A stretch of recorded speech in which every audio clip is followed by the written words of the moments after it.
What's going on, guys? This is Rob, and we are here with Absolute Batman and Absolute Victor Freeze. And what we're going to do with this is we're actually going to pick up with Batman, where he starts learning about Victor Freeze. And one of the things that we'll circle back around to is Matches Malone, because he does play a role in this story. But picking things up here, we kind of get Batman's combat journal, right? One of the things that Bruce Wayne does to keep track of what goes on in the city. And he says Match's phone did not have much from Ark M, but what it had was bad. A 4-second video shows hundreds of windowless titanium cells, and in the background, I could hear crying, begging, and screams. At the end of the video was a list. Whether Matches wrote it or found it, I don't know, but it's filled with their names: Langstrom, Isley, Strange, Freeze, names of researchers, doctors around the world. The only one with any connection to Gotham is Dr. Victor Freeze, a pioneer of cryotech. He started a company called V-Core, which has an office here right in Midtown. For some reason, it pulls enough power from the grid to light 10 city blocks. I need to get in there, but after curfew, the streets are all heavily patrolled. So with the snowstorm raging, the air seems safest. Police blimps flying blind. All predictions said the storm showed no signs of stopping, but then, as suddenly as it began, it does exactly that.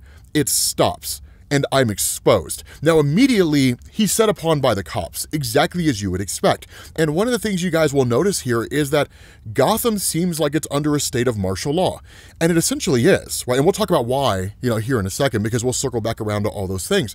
But one of the things that goes on is in the midst of Batman trying to make his escape, he's contacted by Pennyworth. Now, again, Pennyworth is not the kindly butler that you and I are used to, raising Bruce Wayne since the death of his parents and tending to his wounds and so on and so forth. Alfred Pennyworth is a soldier of fortune. He's a mercenary, and he was here in Gotham on an assignment, right, to hunt down Black Mask. It's simply that his and Batman's paths crossed, and the two of them just kind of worked together. And so with Batman lacking the billions of dollars and resources and technology that we're traditionally used to, Alfred Pennyworth kind of serves as his information broker in the here and now. And there was a circumstance that befell the character of Matches Malone, where he effectively died of a bacteria. But Bruce doesn't know anything about it. What's crazy about this is neither does Alfred. The nature of this bacteria does not exist anywhere in any health database whatsoever. The World Health Organization, none of these places have any information about this. And what this seems to indicate is that because the death of Matches Malone took place in the city of Gotham, the bacterium itself was either created in the city of Gotham or it was discovered and brought directly to Gotham, and no one knows what the origin point is. And so this, of course, leads to Batman kind of escaping the police and overcoming the ones that he needs to defeat, and then arriving at the V-Core facility. So let's wind back and let's talk about Matches and all the stuff that goes into it. So one of the cool things about this is that Matches Malone is a wholly new concept for DC with the Absolute Universe. That's not true. And I know all the Batman fans are just like, that's crazy talk. That is actually not true. Matches Malone has been around since 1972. He was a Dennis O'Neil, Neil Adams creation in their run on Batman. And while the framework of Matches Malone's character stays the same, the circumstances surrounding his introduction and Batman adopting his identity usually changes. So if you go into like the 1972 story, where Matches Malone was first introduced, he was killed by way of a ricochet bullet in a fight between himself and Batman. And so Batman ultimately adopted the mantle of Matches Malone because nobody knew he was dead. And Matches was a gangster. So it allowed Batman to essentially go underground and to become a part of the criminal community to figure out what's going on, right? With crimes that are not readily available when he's just like perched on a rooftop watching things happen in the city of Gotham. Now, if you fast forward to like 1986 or 2001 or any of the other origin stories for Matches that came later on down the line, sometimes he died in a fire when it was a fight between himself and Batman. But it's always the same, right? Matches is a small-time gangster who shows up in the city of Gotham.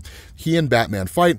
Matches Malone dies. Batman adopts the identity. And it's become a mainstay of his character ever since. The cool thing about this in the Absolute Universe is that instead of Matches being some small-time gangster, he's a friend of Bruce Wayne and the entire Bruce Wayne crew, if you want to call that, the Bat Family, for lack of a better word, right? Because one of the things that the Absolute Universe is doing when it comes to the Batman mythos, for those of you guys who have not been reading it, is villains that are traditionally part of the Batman lore are friends, right? So Oswald Cobblepot the Penguin, he's a childhood friend of Batman. The Riddler, a childhood friend of Batman. Two-Face, a childhood friend of Batman. So is Killer Croc. Now, they haven't become the super criminals that you're used to. They're just regular guys, but inevitably they will, right? And of course, that's going to be tragic when it happens. And so you have a kind of candlelight vigil that they're throwing for Matches Malone, and they're talking about the time they all spent together.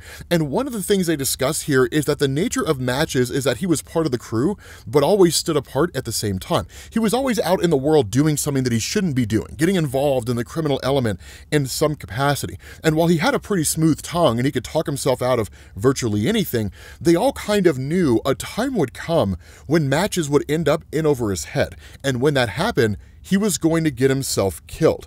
And what's crazy about this is Bruce Wayne was the last person to see him before it happened. And so before Bruce shows up here to the V-Corps place after beating the cops and everything as Batman, you pick up about a week before that. And what he's doing is walking through the city of Gotham on his way to meet Matches. And he kind of takes note of everything he sees, right? He says the city feels strange. The streets look less familiar every day. For the past month, ever since the Black Mask incident, the city has been under martial law to quote-unquote ensure people's safety from threats like the Batman. Mayor Hill has issued a 10 p.m. curfew. There's police on every corner, outfitted with fancy new gear. Even the weather feels dangerous. A freak snowstorm is predicted. Pennyworth called and said I should lay low until he's back. Go to work. But there is no work. Lucius says all city construction properties have been halted. Now that's an important thing, because remember, with Bruce Wayne not having billions of dollars at his disposal, his mom being a social worker and his dad being dead, that he actually finds work where he can when he can. And so he's a construction worker, right, when he's not being Batman. But he says, whatever it is though, I cannot shake the feeling that it all comes back to that place. Ark M, the massive black site they're building right off the coast of Gotham. The crew building is private, some company called JK. I have to get on that crew, and I will, which is why I'm headed to the Elliott Bridge at 5 in the morning, because he meets up with Matches. Now, what's really crazy about this is that when Matches shows up here, he doesn't really seem like the Matches that Bruce is familiar with. I mean, there's hints of who he was and, you know, when they used to hang out and so on, but he is super skittish and super paranoid. And he's not 100% sure if it's because of just all the criminal activities that Matches has been involved in catching up to him, so he's just in a constant state of paranoia, or if it's what it is that he's been doing in recent years that has him so paranoid and freaked out. But what Bruce says is, last the guys heard, Matches was into running ID scans, high-end, barcodes, laser engraved. My hope was that he could get me work papers to get on the Ark M crew. When I asked him 2 weeks ago, he said he'd get right on it. Then nothing until this morning, when he said that it was urgent. And so when they meet up, what Matches tells him, and he's like, look, man, here's the thing, right? I got you the papers you were looking for, but I did you one better. And this is where Bruce starts to get worried, right? Because Matches is like, I've been on the inside of their crew for the last little while. And that's where Bruce starts to pick up on the fact Matches has finally reached that moment where he's in over his head. Because again, from the first story arc that we saw, everything happening in the city of Gotham is part of a much bigger plan, right? The Arkham Black Site, that's supposed to basically house anybody who is deemed to be undesirable, standing in the way of the powers that be. But it's not the only one, right? These black sites are all over the world, right? You had Black Mask, who literally took over the city of Gotham and kind of drove the citizenry to become these hyper-violent individuals, do more out of desperation than anything else, kind of like the plot for The Dark Knight Rises. And then in turn, he told Bruce Wayne, I serve a higher power. We know that Absolute Joker is involved somehow, but we don't fully understand how. We know that like Absolute Bane is supposed to be showing up soon. And so the general gist is that while we don't necessarily know everything that's happening, which is to say us as the reader, right, reading this comic, that at the end of the day, there's a lot of moving pieces going on behind the scenes and seemingly a consolidation of power where some organization out there is trying to control everything. And Gotham is just one of the places they're trying to control. Hence the reason why Mayor Hill is essentially a stooge, put the city in lockdown. So now it's effectively a fascist city, right, if you want to look at it that way. And so the idea of Matches getting himself involved in all of this guy is cool, he's nice, but he's also clueless because he doesn't understand the full totality of what he's messing with. And so what he does is he hands Bruce his phone and he's like, look, man, I've been in a lot of lockups during my time, nasty ones too, but this Ark M, it's next level, like beyond, right? They're putting people in there already. It's up and running. They haven't told the public and no one's supposed to know, but they are, right? And he's like, I'm going to go back in tomorrow and I'll get more information, but here, right? Take this, look at my phone, do not be mad at me. And he even goes so far as to tell him like, hey man, look, you know, it's really good to see you and I owe you. And before we even get to find out what it is that he owes Bruce Wayne for, he just starts sweating and dies. His pores literally just start opening up to the size of like dimes, blood pouring everywhere, and just kills over. And it's crazy, right? Within like moments, right? This guy is dead. And so that's where the whole question of the bacterium comes into play, because there was enough information that Bruce was able to gather to send off to Alfred and say, what in the world is going on here? But again, Alfred doesn't really have any answers to give. And so that's when you pick up with Bruce Wayne using the credentials given to him by Matches Malone to show up into the V-Corps facility and to figure out what's happening. And so he says, the top of the building is wired for surveillance, hardline, remote. So I leave Batman in the pipes and enter as a nobody, city engineer coming to do a check. After all, what's happening up here that requires so much power? And so as he looks around, he sees this wall with all these critters, right? Humans and animals and so on that are frozen. And this voice kind of comes out of nowhere and says they're real, if that's what you're wondering. And of course, it's Victor Fries, or seems to be Victor Fries, because he says, the mammoth is from the Yukon, the tiger from Siberia, and the beetle from Chile. And he says the hardest part was keeping them intact during transit.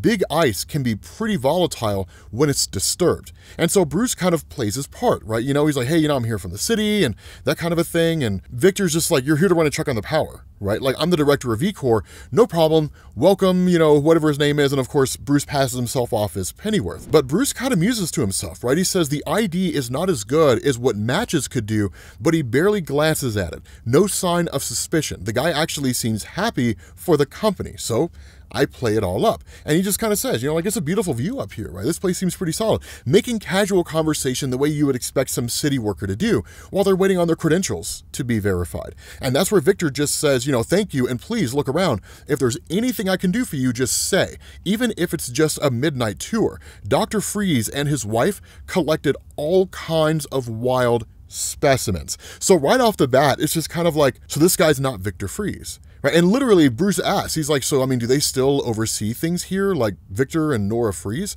And he's just like, you could say that, and he presses a button, and it reveals their bodies, right? Hooked up to seemingly all these machines that are basically seem to be keeping them alive. And he says, I'm their son, Victor Jr. And he says, I know it might seem extreme, but it's what they wanted, given their shared love of the ice and their faith in the mission. And that's where Bruce asks, like, what's the mission, right? If you don't mind me asking, like, in city records, there's almost nothing about what V-Corps does. And that's where you get a kind of pseudo origin. Now, I don't know if I would say this is a full origin. We'll likely get it in the next issue that comes out next month. But what he says is, my parents always believed the ice held wonders, that it existed to preserve good things until the world was ready for them. Ice was the Earth's grace, blue and pure. They funded their research with V-Corps, where the dying could preserve themselves in ice until cures for their deaths existed. That's what the power goes to. All the people frozen, waiting to be woken up one day, including my parents. And Bruce asks the most logical question, right? Has anyone ever actually been revived? And the response of Victor Jr., yes. me. When I was a boy, I was diagnosed with a rare terminal disorder. Distraught, my parents were convinced the condition would be cured one day, but not in time to save me. So the ice would save me instead. And so while Bruce believes that he has Victor talking and distracted, he kind of starts poking around the inside of this entire facility here. And Victor goes on, he says, still, they told me that it wouldn't hurt. When I woke up, the world would be a better place. And he says, but the ice, it's not what they thought. And he says, I felt everything, every moment, and the pain, my God, ice grinds and twists. The ice is not grace, it is fury, it's reckoning. And so what this seemed to indicate here is that within the ice that he was frozen in is a bacteria, and that bacteria was woken up when he was put in that ice. So effectively, Victor is infected with it. And so that's why he doesn't really seem to have to stay within sub-zero temperatures. It's obviously not freezing in here. Bruce makes no comment of it. But what Victor does is he says, the ice births monsters, Mr. Pennyworth. And he just kind of appears as like this grotesque monstrosity of a human being. And he says, just like me. And he says, now, to the land of ice we go. With that being said, guys, we're going to bring this to an end. I know, massive clickbait ending, but the next issue comes out next month. This is a two-part story, so it shouldn't drag on too long. I don't know if we're going to get the actual origin, but I am excited for it because I got to tell you guys, I do love this version of Mr. Freeze as he exists right now. So with that being said, guys, we're going to bring this to an end. Hopefully you enjoyed this video. If you did, drop a like. Thank you all for watching, and I will catch you all later. Peace.